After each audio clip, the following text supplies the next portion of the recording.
কিন্তু না না না ঠিক আছে শুনলে একবার আচ্ছা আমি আসলে কয়েকটা গল্প বলবো বেশি কয়েকটা গল্প বলবো আমি অনুরোধ করবো তোমরা গল্পগুলো মনে রাখো সক্রেটিসের নাম সবার শোনা আছে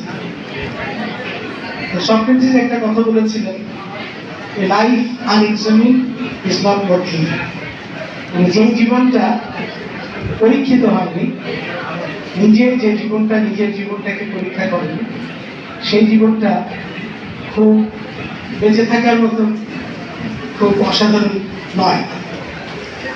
আমি আসলে তোমাদেরকে গল্পগুলো বলবো তোমাদের জীবনের সঙ্গে মিলিয়ে নিয়ে আসবো, তোমাদের জীবনের সঙ্গে তোমরা এই গল্পগুলো মিলিয়ে দিতে। এখানে আবার একটা নকল করার সুযোগ আছে। নকল করার সুযোগটা কিরকম, আমি 3 দিন আগেই এখানে ব্যারিস্টার জমিরুদ্দিন সরকার কলেজে এরকম একটা বিদায়ী অনুষ্ঠানে গেছি।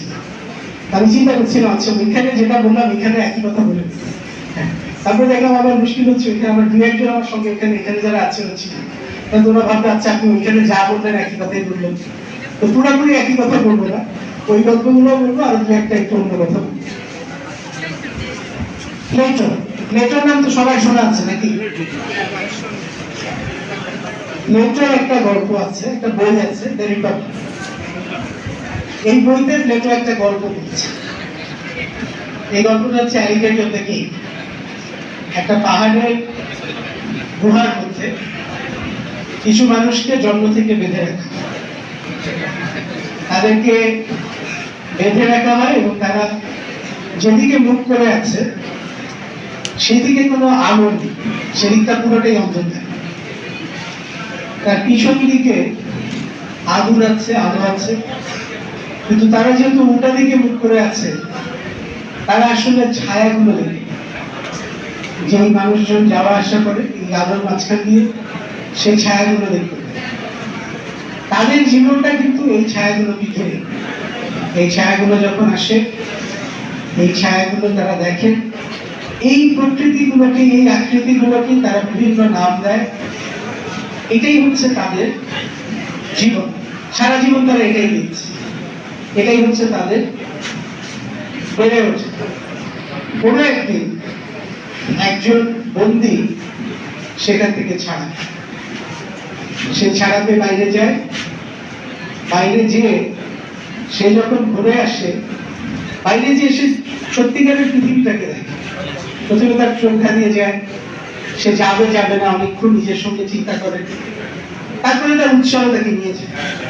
সে যায়, যাওয়ার পরে সে দেখে যে আসলে পৃথিবীটা কেমন, গাছটা কেমন, সূর্যটা কেমন, সবকিছু এগুলো কেমন, এগুলো দেখে।